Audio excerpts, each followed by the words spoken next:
In the 30th episode of the Starfleet Leadership Academy, Discovery, Choose Your Pain, I talked about the incredible performance review that Saru set up for himself. Now, there's a tool that enables you to do the same thing for yourself and your teams.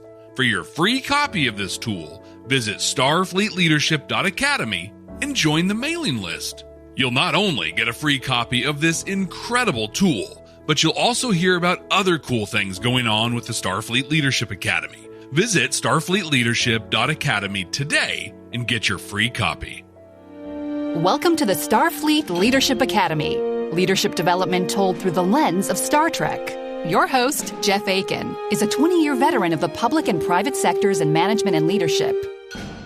He specializes in helping people unlock their true potential and is a huge Star Trek fan. And now, here's your host, Jeff Akin.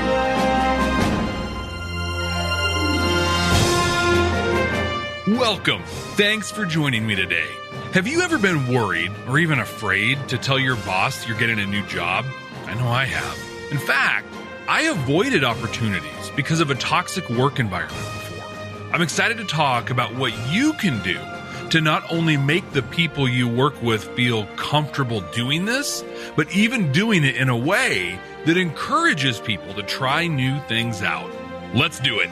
This is the second episode of the first season of Lower Decks, Envoys. Ensigns Tendi and Mariner are hanging out when Boimler comes in to share that he just got a cool assignment. I'm going to be piloting General Corinne down to Tolgano 4. He's super excited, sees this as a huge opportunity. He even practices formal Klingon greetings. Nuthnach! Nuthnach! Ensign Rutherford with engineering emerges from a Jeffries tube. He loves being there and is excited for his next assignment that'll keep him there for a few days. But he had plans with Tendi. I thought we were going to watch the Trivoli pulsar together. He says he's going to quit his job in engineering, switch divisions so he'll have more time to spend with his friends. I don't know, seems a little extreme to me. Well, speaking of extreme, Boimler is in his formal dress uniform as he reports to the shuttle. And who's waiting for him? You got the same mission assignment as me? Yep. It's Mariner, and he is beside himself. In engineering, Rutherford asks to talk to his boss, Lieutenant Commander Billups. He's going to ask for a transfer. But before he can ask for that, Billups makes it as hard as possible for him to ask this. Come on, man. You're my number one with the bullet systems guy. But he digs deep, and he asks anyway. And Billups approves the request. He's excited for him, and even wishes him well. General Corinne gets onto the shuttle, and Mariner attacks him. She kicks him in the face, and he punches her right back. She grabs his knife, wraps around his neck, and just before she cuts his throat, they burst out laughing. Turns out they're old friends.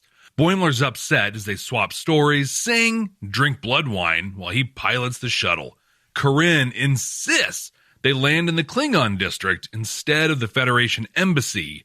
And that's what they do. Boimler transmits his confirmation codes, and they head down. Corinne is passed out in the shuttle. As Boimler and Mariner get off of it, he wakes up, starts the shuttle, and flies off. Classic Corinne. Now they're stranded and have to find him. They bumble around with Boimler following protocol and Mariner playing loose with the rules. And it's not going too well for them. On the Cerritos, their ship, Rutherford is trying out the command division. The XO, Commander Jack Ransom, is letting him try out a bridge simulation. His job is to get the ship home in the scenario, but immediately, everything starts going wrong and he has no idea how to respond. The kindergarten on deck 8, it's gone! Ransom keeps giving him more chances, and it just keeps getting worse. Boimler's starting to feel pretty bad. Mariner goes to use the restroom, and a woman starts to hit on him. Just as she goes in for the kiss, Mariner comes in, hoses it down. It's not a woman at all. It's an Onabage that just wants to lay eggs in Boimler's throat. As it runs off, she just insults him. Chamaharon! This boy wants Chamaharon! Not jiving with command, Rutherford joins Tendi in sickbay to try his hand at nursing. Take your mind off of this. Think about work. Think about the warp core. I got burned in the warp core! Those are dilithium burns? How are you still alive, man? Dr. Ta'ana tells him this is not a good fit. I'm not a doctor, but I play one on TV. And recommends he tries out security. Fun little fact here, this is now, at this point, the first time in Star Trek history that someone wore all 3 different color uniforms in one episode. Well, Rutherford joins up with Lieutenant Shax, the overzealous Bajoran security officer. He puts him into the toughest scenario possible. Smorgasbord. Rutherford uses his eye implant thingy and he rocks the Borg. Shax can't believe it. He says that he uses this scenario to see how people can handle losing. But Rutherford totally aced it. I don't believe in the no-win scenario. Feeling pretty good, he heads out with Shax. Looks like Rutherford is joining security. Boimler's by-the-book approach finally completely blows up when he jumps in to break up what looks like some people mugging an elderly Andorian. But they're actually trying to stop a Vendorian shapeshifter. The people in the bar get upset thinking he's working with the Vendorian, and an epic bar fight breaks out. You all know the rules. All buffalo and babies will be beaten senseless by every able-bodied patron in the bar. Until Mariner dives in and breaks the whole thing up. Boimler leaves the bar, head down, questioning his entire career. Mariner catches up to him. Says they should get back to finding General Corinne, but I don't even care anymore. He's upset that she handled herself so well and that he keeps blowing it. He thinks that all of his studying has been for nothing, and ultimately he decides, I guess I'm just not cut out for Starfleet. No matter what Mariner says, he won't hear her and just gets more and more upset. In a change of pace, Shax is excited about Rutherford and introduces him to the rest of the team. He has a rousing speech and everybody's excited, but while he's talking, Rutherford sees a Jeffries tube, and he decides that that's where his heart truly is. It's where he wants to be. He tells Shax, who gets excited. He's excited that he's choosing what he really wants. Rutherford heads back towards engineering. Boimler's given up, so they're looking for the shuttle that Corinne stole so they can just get back to the Cerritos. On the way, a Ferengi jumps out and suspiciously offers them a ride. Mariner is all about it, but Boimler knows that this is bad news. What are you doing? We can't trust a Ferengi. What? He's not a Ferengi. Yes, he is. I think he's a Bolian. He eventually talks her down, and it turns out he was right. As they go to leave, the Ferengi pulls a knife and drops one of the greatest lines in all of Star Trek. Give me a prophet! They get past him and find the general, passed out, totally drunk. They dump him on the porch of the Federation embassy and fly back to the ship. On the ship, Boimler is telling everybody about how he sniffed out the Ferengi, totally glossing over his day of epic fails, and all at the cost of Mariner. Rutherford and Tendi find a way they can watch the pulsar together anyway. She's going to watch it on a pad while he's working in the tubes. I love it when a plan comes together. Kind of embarrassed by Boimler parading his big win over her, Mariner is in her bunk, alone. She takes a call from a friend of hers, and it's the Ferengi that held them up. Was I convincing enough for you? Human! You were perfect, Quimp. She set the whole thing up. She gave a chunk of her dignity to help Boimler feel better about himself. Super cool move that she should not have had to have made.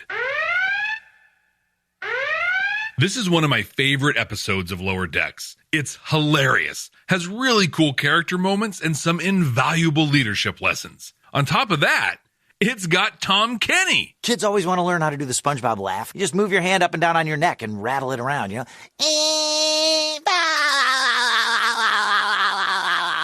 They love it. Yes, Tom Kenny was the Ferengi Quimp, the Vendorian shapeshifter, and a few other voices in the command simulator. But maybe more than anything, I love this episode for its homage to speed walking. Come to Quark's is fun. Come right now. Don't walk. Run! Have you done all the hard work of writing a book, but you can't get it in enough readers' hands? If so, check out my podcast, The Reluctant Book Marketer, anywhere you listen to podcasts. Hi, this is Adam Lamb, producer and host of Chef Life Radio, the only podcast dedicated to chefs who want to enjoy their careers without sacrificing their lives. Chef Life Radio, available everywhere you get your podcasts. I do carry a select line of unique artifacts and gemstones indigenous to this region. I love the kind of meaningless cold opens in this series. This one had two really great bits in it. First, Ensign, Mariner, and Tendi are hard at work when one of those transdimensional energy creatures shows up. Like, how many times did this happen in the original series in TNG? Well, in DS9, yeah, Voyager 2. Like, these little energy beings were entire plot points. But instead of getting sucked into their games, Mariner just shuts it down. It's fun because, like, you gotta think that after all these years, centuries even, they'd have a pretty good bead on how to handle beings like this. And then, you know how Picard, despite all the cool stuff he did, kind of set an unfair precedent in Star Trek? You see, with Picard, every captain has had to have their thing that they said Engage was his thing, or make it so. But it didn't end there. No, Jellicoe had get it done. Burnham has let's fly. Pike has hidden, and I'm sure there are others. But this puts a ton of pressure on captains, I think. Carol Freeman, captain of the Cerritos, is no exception. I mean, she's devoting real time to figuring this thing out. I really gotta think of something cool to say when we're going to warp. Something like, it's warp time. What do you think of that? Is that good for you? Hopefully, she comes up with something a little better than that. Now, my mother-in-law, here's a little personal story, but my mother-in-law is a super active person. In fact, I think she used to be like a power lifter. But nowadays, she's all about speed walking. She leads a group in her office and has a personal coach, a personal speed walking coach that she works with. It's great. I mean, really. And it's kind of hilarious. Like, I'm sure speed walking is great and all. But when Mariner and Boimler get to the planet, she says what our family has been thinking for years. I am not going to speed walk. What is this speed walking? You know we're going the same speed. Stop. It's so true. Now, if you're a power walker or speed walker, no offense intended, but seriously, it's walking. And walking at about the same speed and distance I walk without a bunch of training and a coach. But hey, if it makes you happy, then it's awesome. Yeah? This is just the second episode of the series, but I love how fully developed everything is. The characters, the interactions, the world, it's great. But one of the cool things about Lower Decks is that on a first watch, this is just a funny episode. But when you get further along in the series and you realize how subtly and almost subversively it communicates the messages and themes Star Trek always aims for, you watch this episode and see the absolute brilliance in it. Command codes verified. The first time I watched this episode, I had to pick my jaw up off the ground.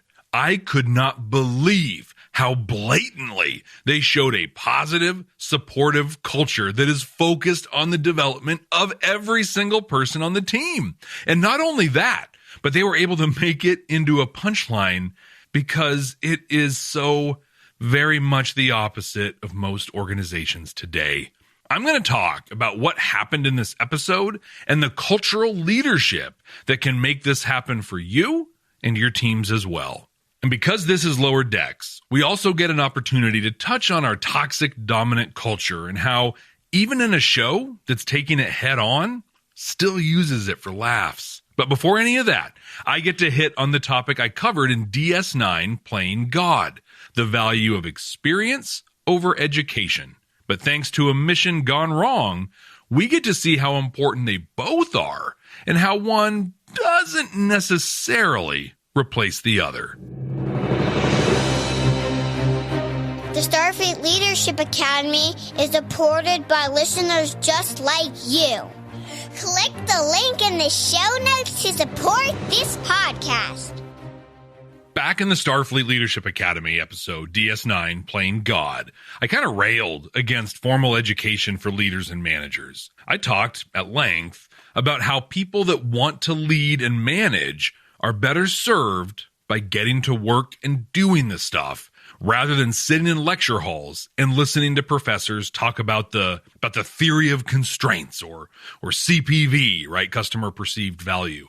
And I 100% stand by everything I said in that episode. And not only because it is entirely validated by the series of unfortunate events in this episode. If you were interested in stories with happy endings, then you would be better off somewhere else. See, they land on the planet, their shuttle is stolen, and they're stranded. Boimler immediately starts applying everything he learned at the academy, what we would call university, and what he's learned in his own studies. After getting beaten up by a Taxor and nearly having eggs laid in his throat, he's pretty upset. He and Mariner talk about it. I didn't study them at all. I study by doing, And she is almost completely correct. What I want you to hear here is that a formal education is not necessary for you to be successful as a leader. It is necessary if you want to practice medicine or law, be an engineer, something like that. But if you want to lead people, go lead people. Go experience work cultures and learn by doing. But the piece that this episode adds is great, and it's one that I personally need to work harder to take to heart. And that piece is education still plays a vital role in successful leadership. Yes, I've learned all about the theory of constraints and other process improvement methodologies by doing them, right? I dug in, I did the work, I mapped the processes, I asked the questions, used the problem-solving tools, I rolled up my sleeves, and I did the stuff. But I also took the time to read the books, like Reaching the Goal by John Arthur Ricketts. I reached out to the experts to ask questions and to learn from them. Was it a formal education? No, but it was a guided education based on the experiences I had in the workplace. In the end, it's the combination of experience and education that make a person effective. Despite Mariner's cavalier attitude in this episode, it's important to note that she also went to Starfleet Academy.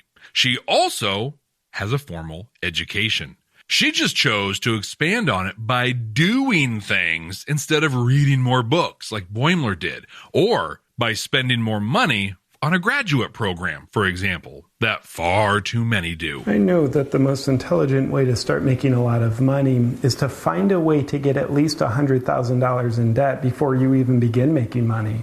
So I decided to go to college. What I found very interesting in this episode was how Mariner, the one that learns through experience, had to create a scenario that validated Boimler, the one who prizes education and study over experience. What's your landing code? What? Tolganan Security requires all shuttlecraft to provide a secure landing code. In creating this scenario, she helped rebuild his confidence, which was super compassionate of her to do, but she also gave him an opportunity to put his learning into real practice. I went to college! What she did was help Boimler to shift his mindset away from closed systems of book-based or study-based education to a mindset of learning in all situations.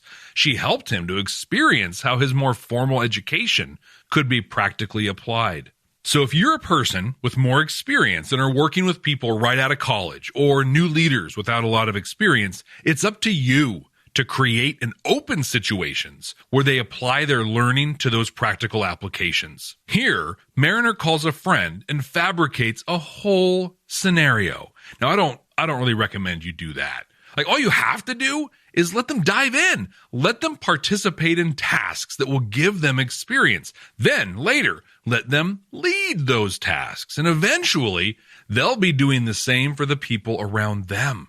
This not only ensures that everyone has the experience necessary to collaborate and add value, but it helps create leaders all through your team. What was even more interesting about this whole thing, though, Mariner creating the scenario, was the fact she had to even create it in the first place. Now, again, yes, she was trying to help a friend feel better, but the reality is it's not uncommon for someone, usually a woman, to have to go out of their way to help someone else, usually a man, feel better about their shortcomings. This is a part of the toxic, dominant culture that most of us work in. In this culture, many people claim an unearned right to comfort. Like, just speaking bluntly, without compassion, Boimler was right to feel bad. He should have felt inadequate.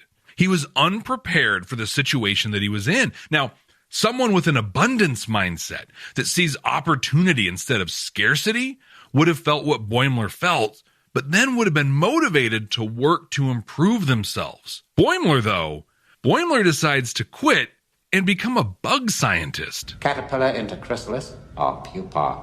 Because he claims a right to comfort, even when he is objectively in the wrong, Mariner has to step up and help make him feel validated and better about himself. And here's the worst part. The worst part of this is that she does it at her own expense.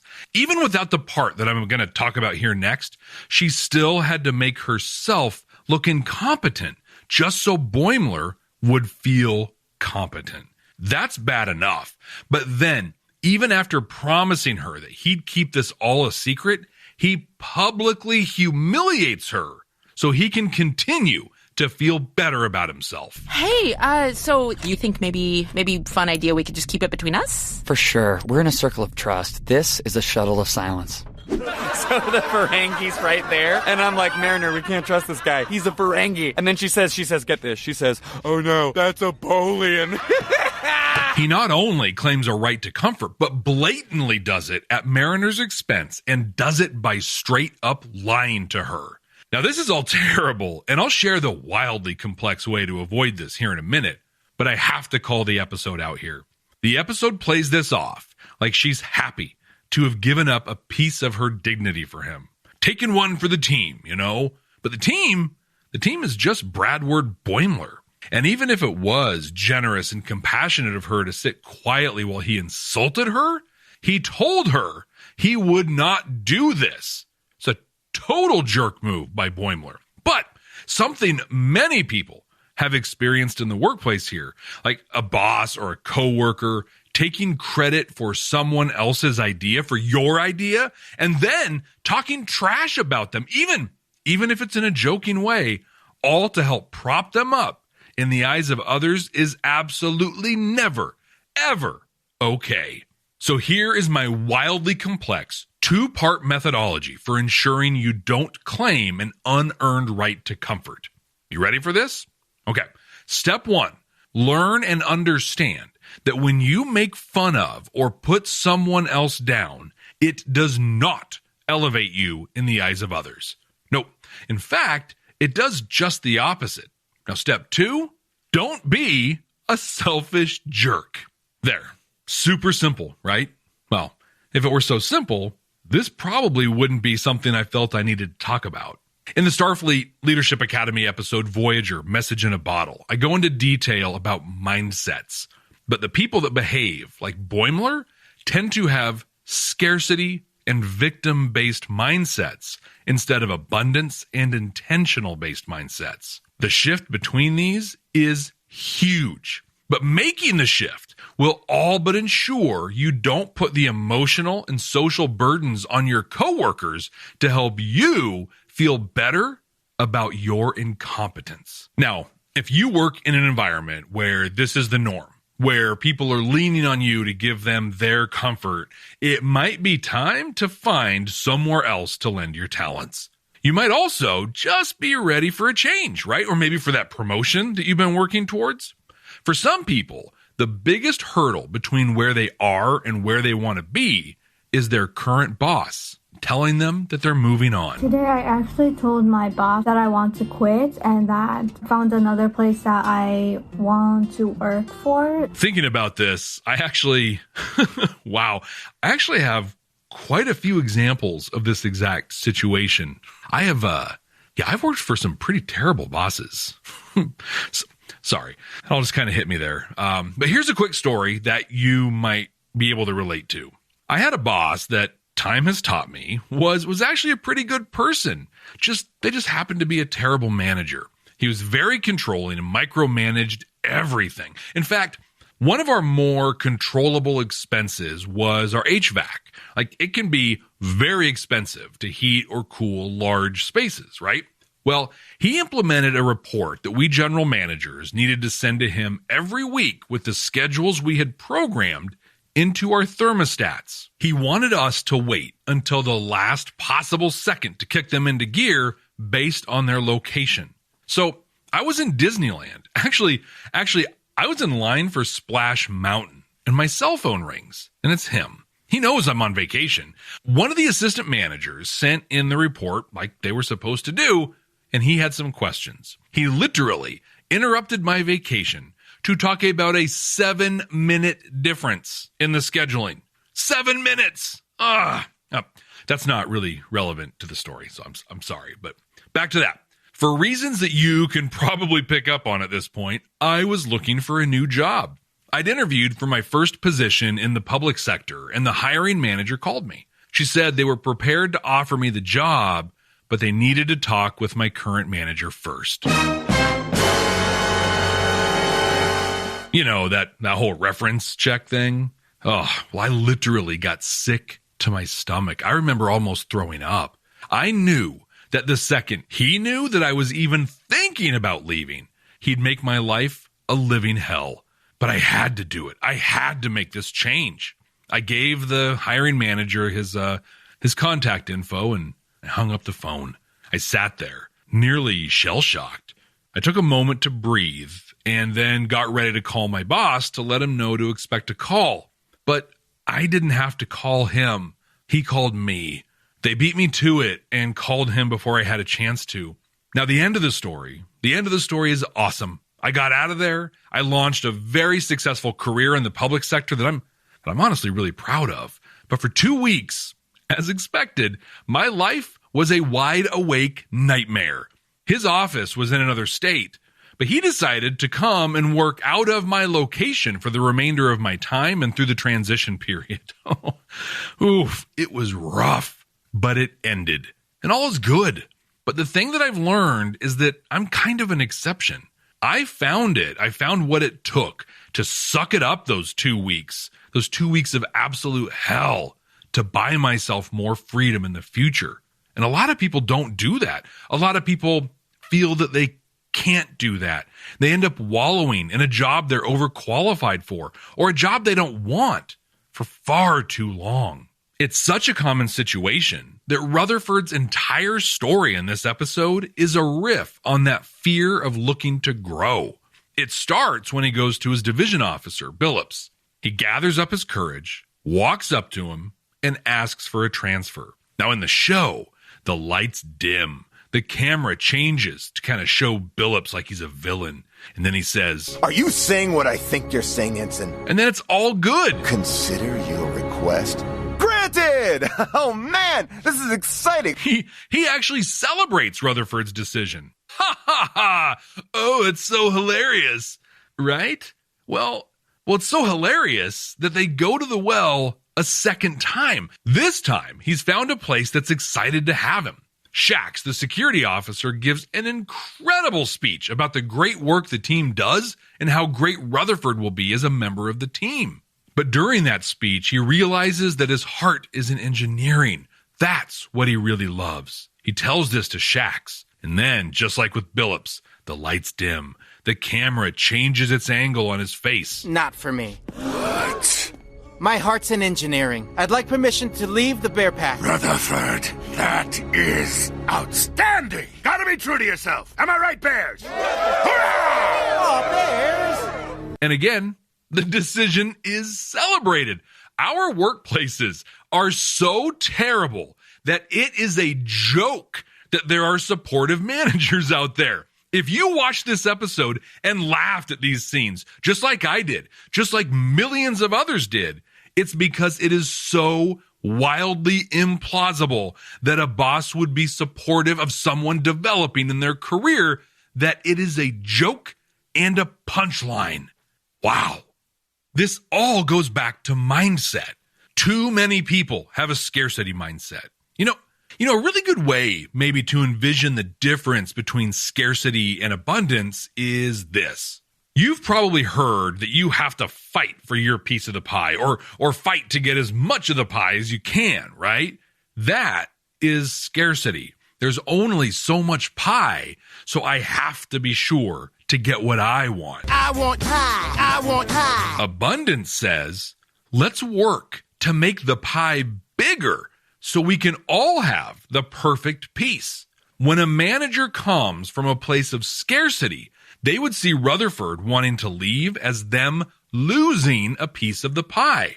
But if that manager comes from a place of abundance, like Billups and Shax did, then they see Rutherford leaving as an opportunity for him to broaden his skill set and become a more valuable officer, both to the ship and to all of Starfleet. I tell a story in the episode on Voyager Homestead about a person I worked with, and despite it hitting our production numbers in a pretty negative way, I supported him taking a role in a new office. It hurt a lot in the short term, but we were able to hire someone to fill his role, and in the longer term, in his new role with the new skills he had developed, he was able to help me and my program through some pretty rough stuff. So if we're being honest, you have people on your team right now that want to leave, hopefully to support their ongoing development, right? Some of them, though, aren't telling you this, and it's up to you to create the environment where they feel safe doing it. The way I work to do this is through both one-on-one and group interactions. One-on-one, I straight up ask people to talk about their career goals, and then we check in on their development. When they feel ready and I'm comfortable supporting them, I do everything I can to help them find that next role. In a group setting, I publicly celebrate the positive reasons for people leaving. I just, actually in the last month, had 2 people leave the team so they could focus on their families and their personal lives. With their permission, I celebrated their commitment to what was important to them, wished them well, and I did that in an all-hands meeting. Make promoting and even leaving the norm. Celebrate it. When you do that, people will be much more comfortable coming to you when they're ready to move on.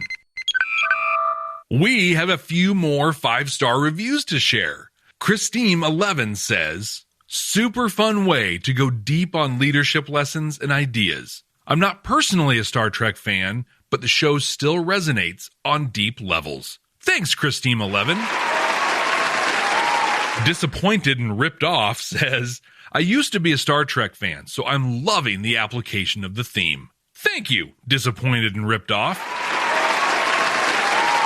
And hopefully, I was able to help you be a little less disappointed.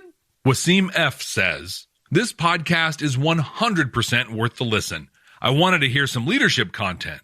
Little did I know I was going to be hooked on Star Trek. Thankfully, there's plenty of episodes to carry me through for a while.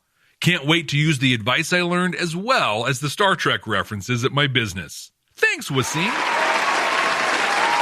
Head on over to Apple Podcasts and leave a review so I can read it here as well. I appreciate them very, very much, and they do a lot to help people make that decision to give the show a listen. And I'm on the social media at SFLA Podcast on Twitter and just about everywhere at Jeff T. Akin. That's Jeff, T as in Tulgana 4, A-K-I-N. Computer, what are we going to watch next time? Working.